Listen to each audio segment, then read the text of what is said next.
Good morning, Revolution. Welcome to our morning show. Every Friday morning at 10:30, we get together on YouTube, Facebook, Instagram, all the socials. Um, and this week we have had a crazy dangerous move that the Trump administration has made.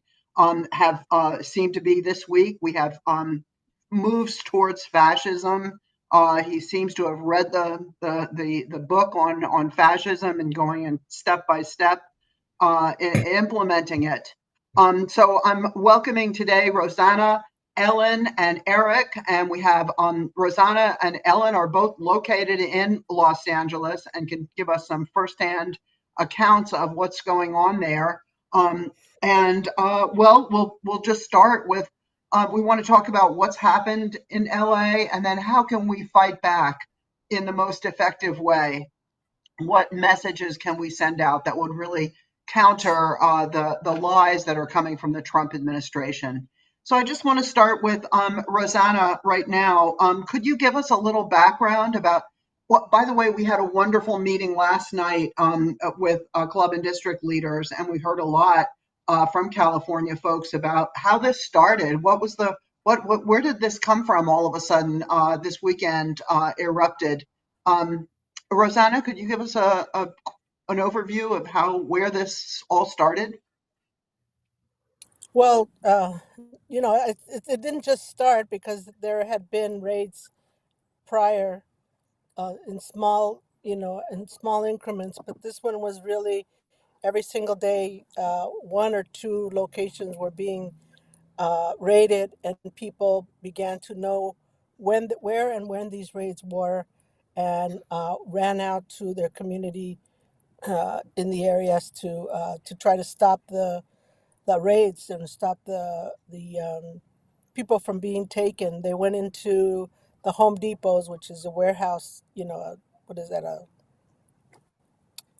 construction warehouse, and they took all of the day laborers, and then they went into a garment um, industry where people have been working there for over 20 years, and they raided that and took all the folks, the immigrants there, and people um, went up and either were yelling at ICE or standing in front of the trucks to stop them, and then there's unfortunately that some violence happened, and then then that was the highlight of the that was what was being transmitted, is all the violence, and you know people who were being taken, innocent people, hardworking people were being taken. uh, it kind of lost the focus, because now the media just focused on the violence, but there are many people who were taken, uh, and many hardworking people. This whole myth that they're just focusing on criminals is not true. They're just hardworking people who are, you know, living day to day, doing their own job, doing their work, or are being taken from, and even from the streets. So it just continues to increase, um, and there's a detention center in the downtown area. That's where the National Guard was called to protect, and the National Guard is just standing there shoulder to shoulder, not doing, their only role is to defend the federal building. It's unnecessary. The mayor has said it's unnecessary. It's a waste of taxpayer money, and the mayor has come out with different forces throughout the Los Angeles area to show that they're all against these raids, and the raids must stop. Um, and that they're just taking away innocent people, hardworking people, and it's not about the criminals. Exactly. Thanks, Rosanna. Yes, Trump has been fabricating this idea that there's all these illegal immigrants who are criminals and harassing working people in the neighborhood. Then it turns out there aren't that many people who fit that description. And Stephen Miller isn't happy. He wants 3,000 people every day to be taken into detention. So they're going after hardworking, innocent people who have never been accused of a crime, have been working hard and paying taxes. Um, Ellen, you're there too. Tell us something about what you've seen on the ground there. In terms of the raids have gone, who is affected, and how they've how what yes how that's happened so far in your view. Absolutely, yeah. I think that the cruelty and the violence and the brutality of the raids themselves cannot be overstated. The footage that's being taken and broadcast on social media, often by family members or neighbors or coworkers of the people being abducted. I won't say arrested, but abducted, are really shocking. First of all, you see, these are allegedly ICE agents, but who in many cases fail to identify themselves or show a badge or show a warrant, who cover their faces, and who, sort of are either showing up at work sites, or in some cases, they're showing up in schools at graduation ceremonies and simply plucking people off the streets as well. And as Rosanna mentioned, these are innocent people. These are, families. These are parents. These are, people at work. The idea that the ICE or whoever these sort of masked agents are taking criminals is ridiculous. I mean, we already know just from various scholarly studies and research that immigrants are much less likely to commit crimes than citizens. So the idea that there is some criminal epidemic of immigrants is totally ridiculous. Um, and again, I think that the editors of People World really hit the nail on the head when they described these people as essentially a secret police force who are acting, without clear authority, who again are failing to identify themselves, and who are, violently and brutally making, kidnappings and disappearing people off the street. The protests that have arisen, quite organically in response to this, um, just simply make sense, right? We essentially are the immigrant community, especially, is under attack from the Trump administration, and people are standing up to fight back and demand that these ICE raids end. Thank you, Ellen. Yes, it's true. They're going into courts, immigration court too. So when you show your appointment, like you're supposed to do to take care of your business, you're they're arresting people right out of the court, which is just so dangerous. Um, Eric, what has Trump been? Have you exposed yourself to what Trump is saying about LA and what his administration is saying? What lies are being perpetrated right now about Los Angeles and the situation there? I think you're muted. Eric, you're muted. I have not been following what Trump says about LA that closely, but the basic idea of what he's saying is that LA has been invaded by these uh, hordes of alien beings that are barely human, and that he's going to liberate LA from the grip of these people, which is completely wrong in every possible way. One thing I wanted to mention is that um, the national borders that we have in this country cut through communities. They're not. There's nothing natural about the national borders, and so you have people who have historical ties to the United States, familial ties, historical ties here that are living here and that have every right to be here. They're human beings. They are not exploiting anybody. They're just here to have a life and raise their children and try to be safe. And that Trump is using this, which is in line with American historical traditions, which have been welcoming to immigrants, that Trump is using this to attack uh, regular working people and say you are not allowed to be here is horrifying to me. It's just not right at all.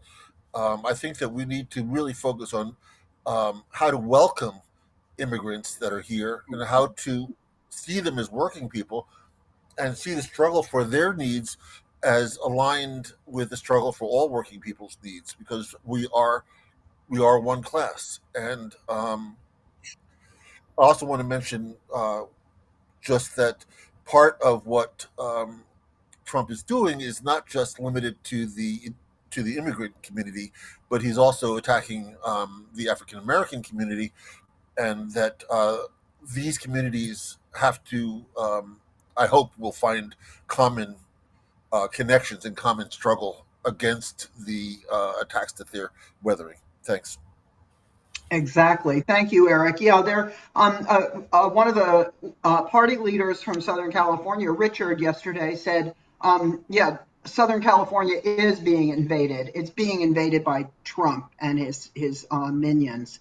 And that invasion is what one of the outstanding outrageous steps that Trump has taken, Rosanna, has been to nationalize, federalize the National Guard, the California National Guard, and then also have military forces on alert. Rosanna, could you talk a little bit about how this what effect has that had with this invasion of federal troops into Southern California, Los Angeles in particular? Well, there's two things that are happening. Like I said, the the National Guard is designed to protect national property, which means there are two federal buildings here in the Southern California area in the Los Angeles area. So there's one by the coast, and then a little closer to the coast, and then there's one in the downtown area. So pretty much that's what they've been doing, is just defending the or protecting, supposedly, from what 100 people who are not even 100 people who are being disruptive and stuff like that. Um, and so and then the Marines, I believe they're stationed a little south of the downtown area, uh, and have I haven't seen them merged in the downtown to the downtown area or being called. They're just stationed out there, and they're living in tents, sleeping on the floor. The same with the National Guard. They're they're just standing there, pretty much just standing there. So I I I think I think that as the mayor says, it's a waste of money. It's a waste of taxpayer money. It's not needed, and it's and there's controversy about why they are there, and they're still you know trying to figure that out because they're not really doing much. Hmm. Yeah, they have nothing to do. They're wasting money and causing terror, I think, throughout communities. Ellen, what about other attacks? I mean, Eric talked, the whole thing is about attacks on hardworking immigrant people in Southern California. Eric also talked about attacks on adjacent communities. What about attacks on elected officials? And what we saw this yesterday with Alex Padilla. Could you talk a little bit about, and also attacks on union officials too? Could you talk a little bit about that? Absolutely. I think the common thread with these attacks on elected officials ultimately are the same racist tropes that are being used to motivate this deportation campaign. In the rhetoric that has surrounded the arrest of Senator Padilla, you see the use of these racist tropes, right? You have Fox News reporting that he, or I think DHS itself said that he lunged, towards Kristi Noem, that he loudly spoke over her, that he did fail to identify himself and was acting aggressively, which is all very clearly playing on these racist tropes that construct particularly Latino men, but also Black and brown men in general, as aggressive, as dangerous, as criminal. And if we look at other examples, right, like what happened in New Jersey with the arrest of Newark Mayor Ross Baraka, and also the arrest of New Jersey Representative Lamana McIver, both of them Black lawmakers who were arrested while, trying to inspect ICE detention facilities in New Jersey. What we see is this clear pattern of repression against people of color lawmakers, or I guess lawmakers of color, if you will. And, this is absolutely part of this larger sort of white supremacist campaign of violence and terror, not only on immigrants, not only on, ordinary citizens, but also on elected officials and union leaders. We also had, of course, the arrest last Friday, the 6th of June, of David Huerta, the president of SEIU California, while he was there observing ICE activity, essentially, and just sort of standing by when he was, roughly shoved to the ground and injured also by law enforcement before being taken into custody for several days. Horrifying video. Thank you. Yeah, that was. I saw that a few times this morning. Again, they could have really hurt him very badly from the way they manhandled him. Before we go on to how to defeat ICE, Eric, let's talk for a minute about if we don't stop this Trump project of terror and mass deportation, what will happen next? And I think you were looking especially about how to protect mayors of color in different cities that might be the target of the next thing. What do we anticipate will happen next if they're not stopped? I think that what's going to happen next is an expansion to other parts of the country. And for instance, Indianapolis, Indiana, which is in a red state, a very red state, but Indianapolis itself is a Democratic city. And ICE is now here and very active and disappearing people off the streets here. So, but what we're really seeing is an attack on the democratic functioning of this country. And it's impossible to talk about what Trump is doing separate from talking about it in terms of an attack on the voice of the people, which is what I call democracy in action. And so what we're seeing is alternative voices of the people. We're seeing the people coming out in large numbers all around the country. And I am expecting that we'll see a lot more of this tomorrow on the 14th with No King's Day. And the struggle is really to maintain and expand the democratic voice of the working people in this country today.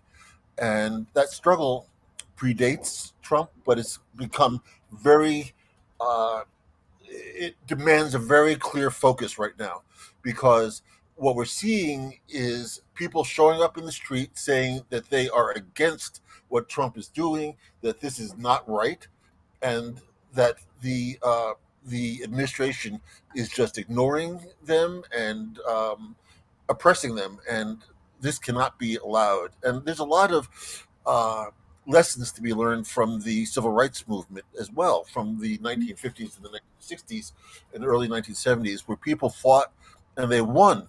And I think that we can fight and we can win. It's not an issue of just, and I have a resist pin on right now. It's not just an issue of resistance. Here's my little resist pin.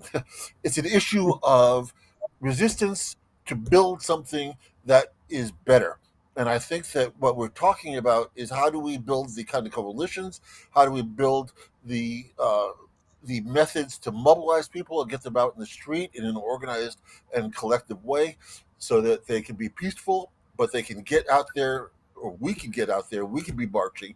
We can have our voice heard, and we can insist that this kind of stuff ends. And um, we have a lot that we can look back on from the civil rights movement, and I hope to have a chance to talk about that at some point. Thanks. Right. And I was going to get to the civil rights movement, but thank you for going there already. And I saw a good presentation last night that focused on when we don't fight back, we can learn the lessons from the end of Reconstruction, which just was people not fighting back and then ushering in 70 years of Jim Crow. So fighting back and keeping that fight going is crucial. So let's turn to you, Rosanna. How do you feel? Tell us something about how you feel are the most effective ways of fighting back against this mass deportations and militarization of Los Angeles, etc. Well, first and foremost, people have to show, we have to create a massive opposition movement, which is happening, but more and more people, if you haven't been out in the streets, if you haven't called your members of Congress, if you haven't called the president, if you haven't shown your opposition, you have to do it. They will not react, they will back out or back down if they see that the massive amount of people are opposing it. We've seen it in different other countries, in in other struggles where they even though, like for example in Mexico, even though there has been opposition, and fraud, voter fraud, and everything. But these last few elections, they they saw that there was no way. The right saw that there was no way to even try to. There was some fraud, but to the extent they said there was no way. They knew that there was no way, and so they backed down.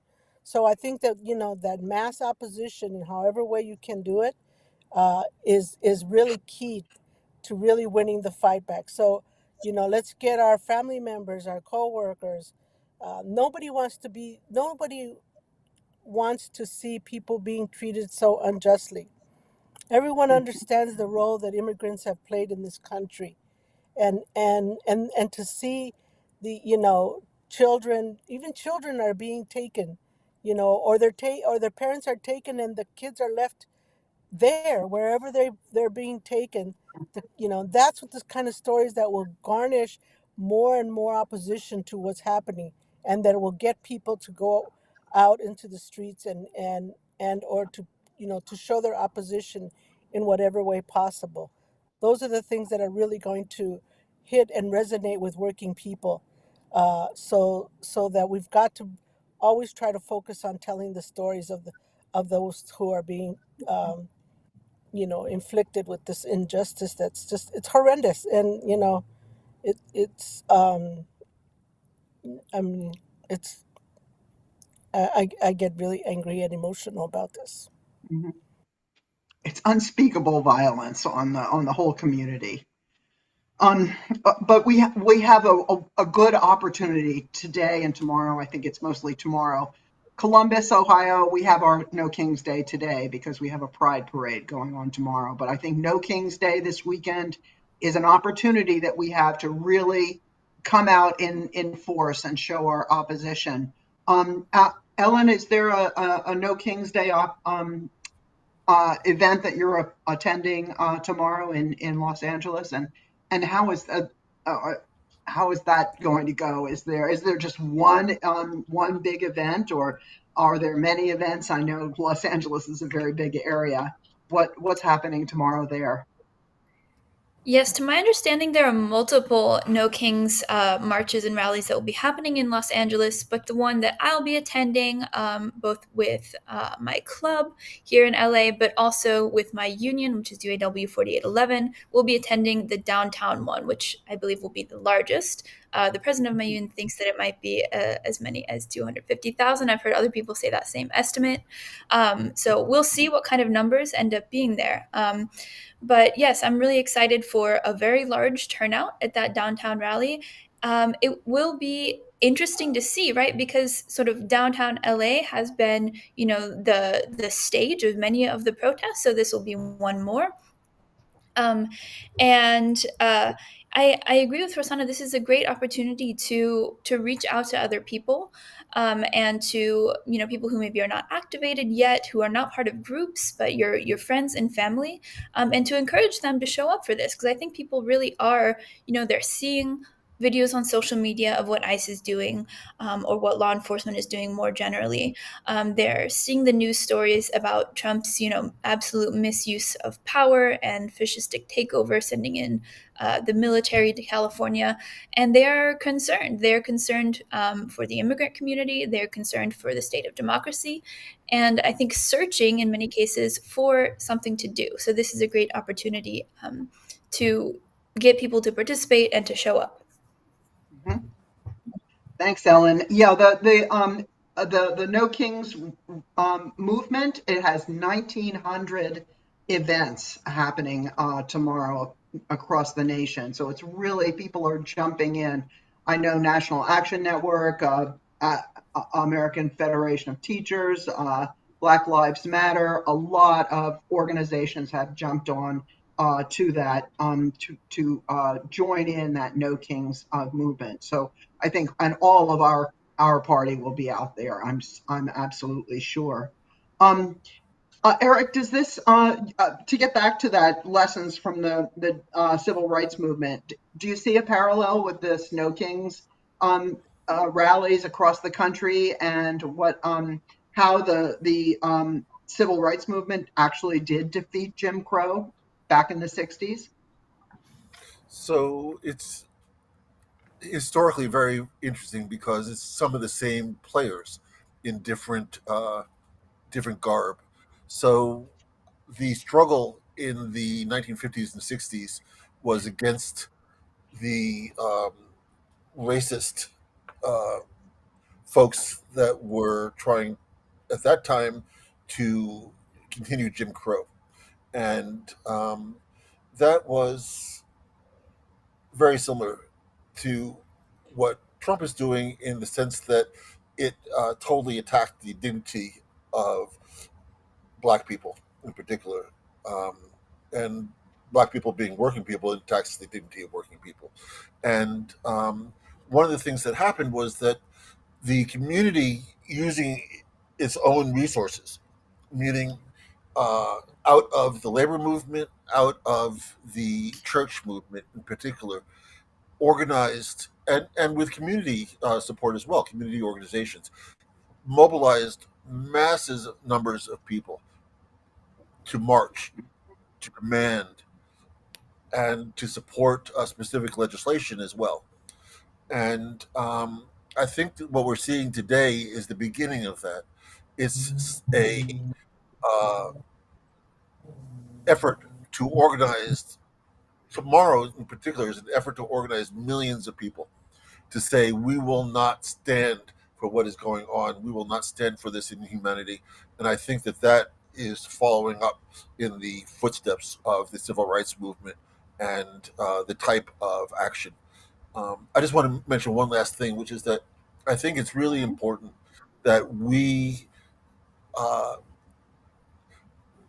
celebrate the fighting spirit of immigrants who are under the worst conditions possible today of threat. Um, you see people who are shipping their parents back to Mexico for what they're calling self deportation. It's it's horrible. People who've been here for 30 years, raised their families here. It is absolutely horrible. This is not a exercise in politics. This is exercise in inhumanity and degradation, and it has to be stopped. And we will stop it. I am absolutely sure that the working Mhm. class will stop this because we cannot allow an injury to one is an injury to all, and we will not allow this to go unresponded to and to continue. Thanks. Thank you, Eric. We'll just give you the last word, Rosanna. Do you have any advice for comrades who are going out into the No Kings rallies about disciplined nonviolent protest? That's our focus here. Any other advice on staying strong? Any advice on slogans we can put on our signs? Any last minute words of advice for us? Well, I think, comrades, we have to be strategic in our actions at any moment in time. We have to think about what our actions, are they going to help the cause, or are they going to demobilize ourselves? Are they going to demobilize us because we get caught up on the emotional part of it, the anger. Yes, we are angry. Yes, it's horrible. Yes, people are afraid, and we see it and we feel it. But strategically, what is the best way that you can have an impact in fighting back? And violence is not having an impact, it's demobilizing yourself, because here in Los Angeles, they're starting to arrest people that they caught on video. They caught him on video writing graffiti on the walls. They caught him on throwing bottles at the police. They caught them, and so they're now starting to arrest everybody. All of those people who they thought they were helping the immigrants are now being demobilized because they have to go to court. They have to, some of them are going to go to jail. All of these things. So how is that helping the immigrant population and what's happening? So think about it strategically, really hold back. Think about what's best for everyone that you're trying to. Are you really representing the fight for the immigrants, or are you just wanting to increase your social media likes? And that's really important, because we can't be motivated by our egos. We have to be motivated by what's best for the immigrant community. And those are being attacked, because it's not just immigrants that are being attacked. People are being taken just, because they're there. And so we can't allow that kind of stuff to happen. And I think, don't get distracted by other things. Stay focused on what we're trying to do, and of course, just stay safe. But don't fall prey to this violence. Really, it's not the answer. Working people overall, we know even historically that it's not the violence that brings about change. It's the focus on the injustice that's being put on people. That's what brings about the change. That's what has been bringing about the change, is that focus of the injustice that's being put upon people, and that's what we want to videotape. That's what we want to focus on, and show the injustice, so that we get more and more people to understand how horrible this is. But if you just post on violence, then people are not going. They don't want to be a part of that violence, but they want to be a part of standing up for injustices and the mistreatment of individuals, hardworking people. Sorry if I Thank went on you. this rant, but it's so No, it's. that's well said. And the violence that is being perpetrated, the idea that there's a lot of violence is perpetrated by the Trump administration, and it's really not what is going on in Los Angeles. So I just want to end by encouraging everybody to get out there for No King's Day. Stay disciplined with nonviolent protest. You could join the AFL-CIO. Their call is to call on the administration to halt its attack on immigrant workers who feed our families, care for our seniors, and contribute to our economy every day. And I think this fight back against these mass deportations is something that's drawing together a broad coalition of anti-fascist forces, and we want to see everybody out this weekend to join together. But stay safe and like and yeah, one more thing before we go. we have to think about what we're not looking at right now. And we have a war in Iran going on, perpetrated by Israel. Sometimes countries can invade other countries, sometimes they can. It depends, I guess.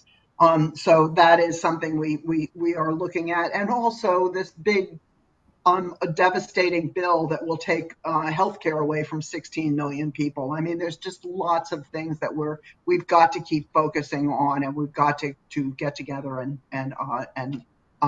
keep an eye on and protest at every opportunity. So thank you, Rosanna. Thank you, Ellen, and thank you, Eric, for being here. Please, if you're watching, subscribe to the channel so that you can get updates from us. And we have to say this more deeply than we usually do. Our regular slogan is stay strong, stay safe, and stay in the fight, whatever you do, especially this weekend. Get out there and express yourself. So thanks, everybody. Bye-bye. Bye.